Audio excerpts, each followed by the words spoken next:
Usapang totoo, walang preno. You under Vlogcaster, real talk lang, walang plastikan. Magandang araw mga ka-Wonder, welcome back sa ating YouTube channel, Wonder Vlogcaster po. Magandang gabi sa inyo. Isang pananahimik ni Martin Romualdez, binasag niya na mga ka-Wonder. Hindi na raw siya makatiis at binasag niya yung kanyang katahimikan. Mahaba yung kanyang video, no? Pakinggan lang natin yung konti roon mga ka-Wonder dahil pag-uusapan naman natin yung laman ng kanyang sinabi. Pari ibubuod na lang natin mamaya. No? May mga pangalan siyang binanggit, namely itong si Cheese Escudero at saka itong si Zaldico. Binanggit niya mga ka-Wonder. Pero bago yun mga ka-Wonder, request ko lang sana na i-subscribe niyo ating YouTube channel. May subscribe button po dyan sa ilalim, libre po yan, pindutin niyo po. Lalabas po yung bell, pindutin niyo yung bell, and then may selection, piliin niyo po yung all. Marami pong salamat. Pag-usapan niya natin itong si Romualdez kasi siya yung tinuturong mastermind mga ka-Wonder eh. No? And tanong, siya nga ba ang mastermind? Dahil dun sa isang peanut gallery na kaninang pinanood ko eh, parang siya ang tinutukoy pa rin na guilty mga ka-Wonder. No? Kaya nga yan, panoorin muna natin mga ka-Wonder. Pero hindi natin tatapusin dahil ang haba nito. It's almost 12 minutes. No? Ito yung 11 minutes more. Konti lang, pahapyawan natin and then pag-usapan na natin. Araw sa inyong lahat. For a long time, I chose to remain silent. I did so out of respect for the legal process. I did so because I did not want to add more noise to an already divisive issue. I did so because I believed that if I cooperated fully, submitted myself to the proper authorities, and answered every question asked of me, the truth would eventually speak for itself. But there comes a point when silence is no longer prudence. My silence has been abused and weaponized to build a narrative that is false, twisted, and unfair. So let me be clear. I will not keep quiet anymore. I will face this head on, and I will speak with facts because the truth deserves to be heard. Today, I am taking this opportunity to speak directly to the Filipino people. From the start of this controversy, I have been cooperative. I personally appeared before the proper authorities. I voluntarily submitted my affidavit to the ICI. I provided the information and documents asked of me. I did not hide, I did not run. I did not evade scrutiny. I faced it head on within the proper channel because I know there is no evidence that proves I committed plunder, conspiracy to commit plunder, or any similar offense that the ombudsman may be contemplating against me. And because I have nothing to hide, I am today authorizing the immediate public release of the affidavit I submitted, together with all supporting information so that the Filipino people can judge for themselves who has been transparent and who is simply being politically targeted. Now let us address the most absurd accusation of all, that I am supposedly the mastermind of this corruption scheme. How can I be the mastermind? I was the former Speaker of the House of Representatives, but the House of Representatives is only one part of the branch of government, the legislature. The national budget is not conceived, executed, implemented, bidded out, supervised, and completed by one congressman or even by Congress alone, and certainly not by the Speaker of the House. I want to make this simple and clear. The national budget does not depend on just one person. The budget does not begin in the House. It begins in the executive. The agencies and departments prepare their proposals. The executive consolidates them into the National Expenditure Program, and that program is then submitted to Congress. From there, the House deliberates, but the House is not one person, and it is certainly not the Speaker alone. It is a collegial body made up of hundreds of members, multiple committees, vice chairs, and institutional processes. In fact, there are around 85 committees, each with its own jurisdiction, leadership, and members. No speaker can personally control every committee, much less direct the actions of other branches or government agencies. And in the Appropriations Committee itself, there are already more than 100 members, with many vice chairs, and Representative Toby Tiangco, who has been very vocal and upfront on this issue over the past months, was himself a vice chair of the Appropriations Committee in the previous Congress. So I have to ask, If there were real concerns about irregularities in the budget process, why were these not formally raised during the deliberations or even during the plenary? The budget deliberation does not stop in the House. The Senate also conducts its own deliberations, reviews its own version, and plays its own role in shaping the final budget, and it is not a bystander. It is an active constitutional participant in this process. After that, the House and the Senate reconcile their versions in the bicameral conference committee. Only then is the final bill transmitted to the President for approval or veto. So let us be honest about what becomes law. The national budget is not the act of one person or one chamber. It is the product of a constitutional chain involving the executive, the House, and the Senate. This is something I want the public to understand.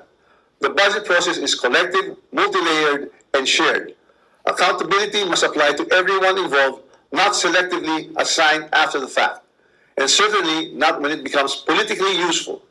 If corruption were to occur in a magnitude made known to us over the past months, then it's clear that the real corruption does not happen at the level of the general legislative approval alone. It happens at the level of execution of the General Appropriations Act. It happens when projects are implemented. It happens where projects are actually implemented, where procurement is undertaken, where monetary disbursements are actually made. And it happens when substandard projects are passed off as legitimate or when gross projects are made to appear real. That is why command responsibility is far more logically relevant in the executive branch, where there is actually supervision, operational control, and implementation on the ground, than in the collegial legislative body where constitutional role is deliberation. So yung mga ka-wonder, no, masyadong mahaba ito, almost 12 minutes. So kinat na natin mga 5 minutes, mahaba na nga. No? So sa kanya pong sinasabi mga ka-wonder, no, dito na may mga binanggit siya actually na names. Hindi na natin naabutan, nabanggit niya si Toby Chanco, nabanggit niya si Zaldico, si Cheese, ano? At ito'y alam natin mga ka-wonder, tungkol dun sa anomalya, yung flood control, yung mga projects na yan, na siya yung pinagkakaniwalaan, di ba, pinag-usapan nga natin dati na parang may connivance na namuo, no, between Cheese at saka itong si Martin. No? So, itong tatlong bagay na binanggit niya mga ka-wonder, no, na ito'y magiging pangunahing pag-usapan din natin, na ito yung mga sinabi niya mga ka-wonder, no, na depensa niya, na hindi ito scapegoat, no, na umano'y anomalya. Pag sinabi kasing scapegoat, maaring guilty siya, pero ginagamit niyang tumakas lang. No, doon pa rin yung word na guilty. At sinasabi niya na hindi sa Kongreso nagmumula ang corruption mga ka-wonder. Na may binanggit siyang tatlong layer, no, multi-layered. Binanggit niya executive sa Pangulo at saka yung mga kabinete. Yung legislative, ang tinutukoy niya lang dito yung executive, Senate at saka yung House of Representatives. No? Kasi yun yung may mga sarili-sariling version ng kanilang appropriation at yan po ay gaganapin na hanggang sa pirmahan na ng Pangulo. So, itong mga binanggit niya ay parang ito yung tinutukoy niya na may mga kinalaman dyan. Ano? Although sinabi niya rito si Chanco, pero kasi ang point dyan bakit dun pa lang sa deliberation hindi na nag-umiyak o hindi na nag-correct o hindi na umangal itong sila Chanco. At sinasabi niya nga na hindi yan maaring gawin lang na isang tao dahil yan ay multi-layered, no? Hanggang ang sinasabi niya hindi nagmumula sa legislative ang korupsyon kundi doon sa pag-execute. No, ngayon medyo tayo sa word na execute kasi sinasabi nila diyan baka may dinadamay niya ba yung Pangulo? No, kasi nasa executive branch, no? So wala doon sa kanila. Nangyayari ito sa implementation. Gaya nga ng sinabi natin ng una, no? Ang Pangulo, pipirmahan yan, kailangan yan. Na-approve na yan, and then yung pag-i-implement, doon nangyayari yung mga anomalya. Na kunyari may project, wala. Kunyari ganito, ganyan, may patong, may kupit, kung ano-ano pang ang mga anomalya. No, ang sabi niya nga na hindi ito nagmumula sa Kongreso, lalo na sa Speaker of the House. Dahil ang Kongreso mga ka-wonder, no, pag sinabi natin Kongreso, yan ay House of Representatives at Senado, ay may mga pangunahing tungkulin. Una, of course, gumawa at magpasa ng batas. Yan ang tungkulin nila nang mag-aproba ng national budget o yung sinasabing GAA o yung General Appropriations Act No? Sa puntong yan, mga ka-wonder, parang sinasabi ni Romualdez na ang papel ng Kongreso is authorization, no? At appropriation lang. Hindi sila direktang humahawak ng mga proyekto o pondo, no? Sa aktual na pagpapatupad, yung sinasabi nating implementation. Ngayon, dun sinasabi nangyayari ang korupsyon, yung mga anomalya, pangungupit, pagnanakaw, anumang forma yan ng mga anomaliyang pagnanakaw. Dun ginaganap yan sa implementation, mga ka-wonder. Ngayon, sabi rito, saan nangyayari? Of course, sa implementation nga. Dito nagiging critical yung mga sinasabi ni Romualdez, ano? Yung implementation. At ginagawa yan sa executive branch, particular sa mga ahensya ng gobyerno. No, marinig natin yung executive, para bang dinadamay niya si PBBM. Medyo may pahapyaw siya, no, kasi may sinasabi siyang command responsibility. Alam naman natin, no, parang hindi niya lang direct na sinasabi, pero maaring dinadamay niya ang Pangulo sa sinasabi niya, no, kasi may nga siyang command responsibility at nangyayari yan sa executive layer, parang gano'n ang ibig niya sabihin. So, yung mga ahensya ng gobyerno na tinutukoy niya rito, mga ka-wonder, although hindi ito direct sa presidente, pero nauugnay nga sa sinasabing command responsibility. No, yung tinutukoy dito, of course, numero 1 dyan, yung DPWH, no? Department of Public Works and Highways, na kung saan, yan yung numero 1 ngayon, na pinagkakatawanan nila at binabago na nga nila yung logo, may buhaya ng magkabila at kung ano-ano pa, no? Dahil dyan talaga natutok yung korupsyon, yung mga flood control, mga infrastructure, yung mga infra na hindi tapos, wala naman talagang ginawa, yung iba substandard, sinabi tapos na pero wala pa naman. No? At dagdag dyan yung mga LGU, yung sinasabing mga local government units. Dahil sila, mga ka-wonder, yung gumagawa ng mga bidding dyan. Nagbibid ng mga proyekto. Kung naalala nyo itong si Cabral, siya pa yung tumatawag sa mga senador, no? Na anong gusto niyong project, kumbaga para maging pera at makakupit sila. Yun yung sinasabi ron, ano, na ang lakas ng loob nitong si Cabral. At yun nga, minalas-malas dahil natigok. Dahil kung buhay yun, marami yun malamang na ikakanta, mga ka-wonder. At dun din sa LGU, mga ka-wonder, pumipili ng mga contractors kung sino yung gagawa. At dito na nga pumasok itong mga disgaya. No? Iba-ibang pangalan, pero under din sa kanila. No? Talagang ang alam ko hindi sila quadruple, ano? Double lang yata sila eh. Pero pinilit, parang naging triple o quadruple, parang ganoon ang nangyari, mga ka-wonder. At isa pa, yung nag-oversee ng construction at delivery. Yung tinitignan, yung sabi nga ni PBBM na tinanggal kasi ni Digong, ano? Sabi niya na bigla si PBBM dahil tinanggal yung bago raw yan, kumbaga parang ganito, bago yan aprubahan, kailangan makita muna na tapos na yan bago bigyan ng bayan. So, parang ganun, no? Pero tinanggal yan daw ni Bongo, kung hindi ako nagkakamali, at saka ni Digong. Of course, para mabilis yung approval. And of course, mabilis din yung kurakutan dyan. Yun ang pagkakasabi, kung hindi ako nagkakamali, doon sa interview kay PBBM, na inalis, nagulat siya doon.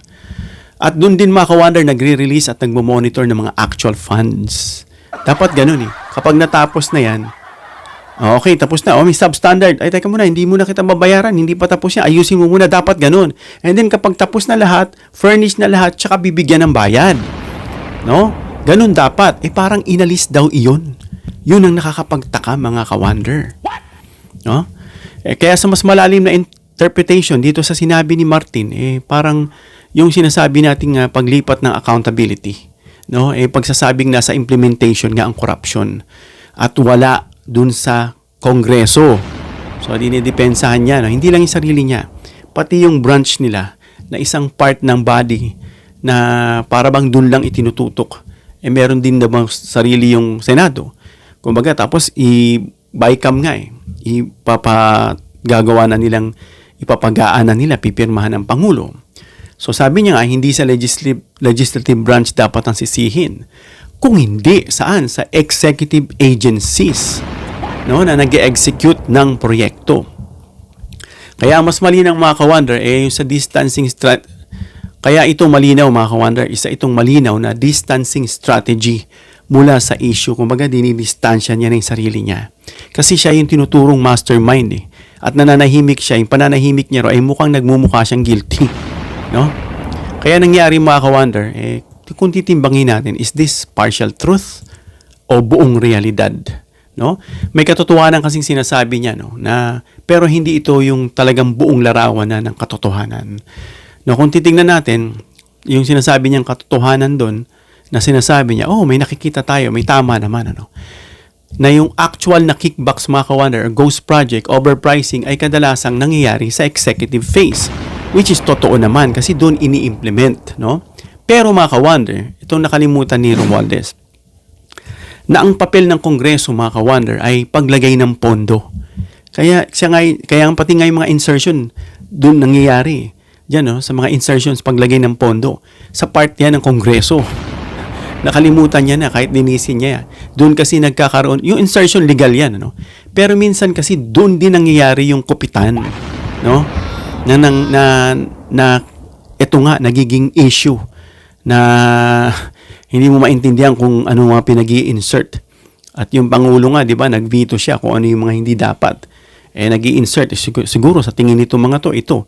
Sabi nga ng isang nabasa nating article, binigyan ng Pangulo ng independence itong Kongreso, itong House of Representatives, no? Itong Kongreso. Dahil nakatutok naman dyan yung kanyang pinsan na si Martin Romualdez. No?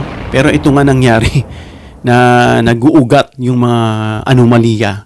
No, at yung of course diyan din nangyayari yung pag-identify ng proyekto sa executive phase, no. Minsan nga political influence sa implementers, mga ka-wonder. Kaya talagang hindi niya pwedeng itsapuera yung sarili niya. Kaya sa governance analysis, mga ka-wonder, dapat ito'y tama na may sinabi niya, shared, no?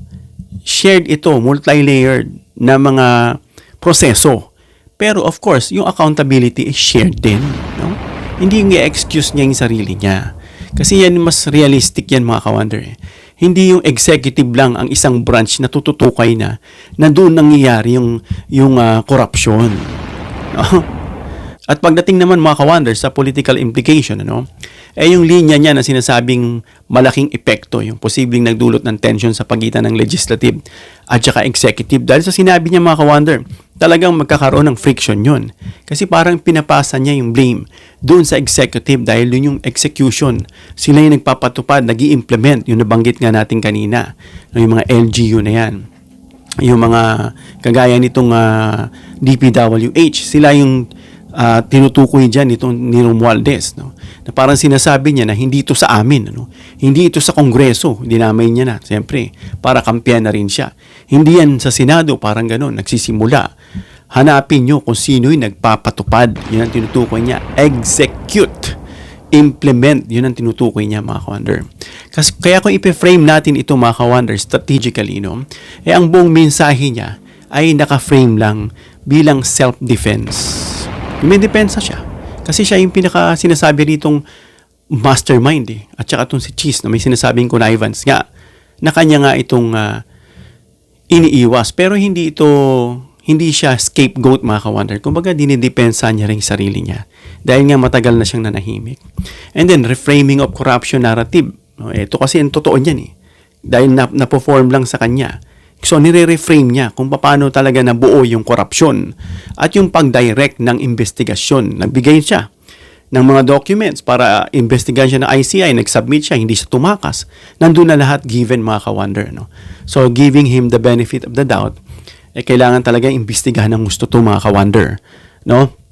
At kung i-analyze natin, mga ka-wonder, ang kabuuan ito, na ito hindi simple lang paliwanag. No? Ito yung structural political defense. Natural lang, mga ka-wonder, no? Sasabihin, defensive.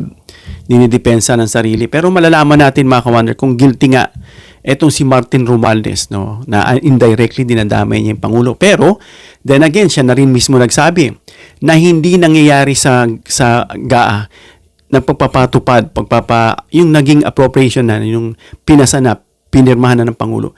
Nangyayari ito kung sa pagpapatupad na mismo ng proyekto. So, hands off ang Pangulo. Pero ito nga, lagi niyang sinasabi yung command responsibility. May nabanggit siya noon, mga ka-wonder. No?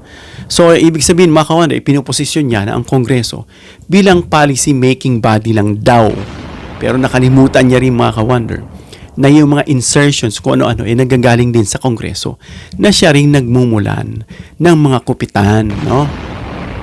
So itinuturo din dito yung implementation layer na sinasabi niya, yung multi-layer, no? Na bilang lugar ng corruption ay hindi raw dun sa kanila, dun daw sa execution, sa executive phase, no? So iniwas niya yung direktang pananagutan ng legislative. So parang humahanap siya ng katulong, mga ka-wonder, ang dami niyan. Doon pa lang daw sa appropriation, ilan na raw miyembro niyan, pipirma. So, hindi lang daw yan talaga, imposible na isang tao lang na tinutukoy yung sarili niya. O kung ilan lang. So, parang iniiwas pusuin niya na yung sarili nila. Siguro nabuburyong to. Parang hindi ba siya tinagtatanggol ni PBBM? Hands off nga si PBBM, kaya nga binuo yung ICI para silang mag-imbestiga. No? At sa malalim na pagsusuri natin, mga ka-wonder, ang korupsyon sa malaking proyekto ay kadalasang multi-layered. Kaya wag niya sabihin na wala doon sa legislative, no? Hindi ito eksklusibo sa isang sangay lang ng gobyerno, no? Yan ay shared, mga ka-wonder. So yan, mga ka-wonder, no? Ang tanong, binabago niya yung naratibo, nire-reframe niya, pero sino talaga ang may kasalanan, mga ka-wonder? At sa ang baging sistema nangyayari ang corruption, tinuro niya na nga. But then again, this is a shared, no? Shared responsibility, shared yung nangyayaring proseso, at doon tinuturo yung sagot, mga ka-wonder, no? Implementation, hindi raw sa paggawa ng batas. Pero alam na natin, nasabi na natin kanina. At kahit idamay niya yung Pangulo, hindi ito madadamay dahil doon nga mismo sa pagbibid sa mga paghahanap ng proyekto, pagsusupervise, doon lahat nangyayari yan, mga ka-wonder. So comment down below, mga ka-wonder, kung ano ang inyong opinion. Guilty ba si Martin? O hindi? Connivance? No? Ano ang inyong opinion? Hanggang dito lang tayo, mga ka-wonder, para mabigyan natin ng reaction at mabasa natin. Please give me a thumbs up if you like this video para ma-share ni YouTube sa iba pang viewers. Please share this video para malaman nila na nagsalita na itong si Martin Romualdez at binasag na yung kanyang katahimikan. Please subscribe, hit the notification bell icon and choose all bilang suporta sa aming mga content creators. Hanggang sa muli, mga ka-wonder. God bless.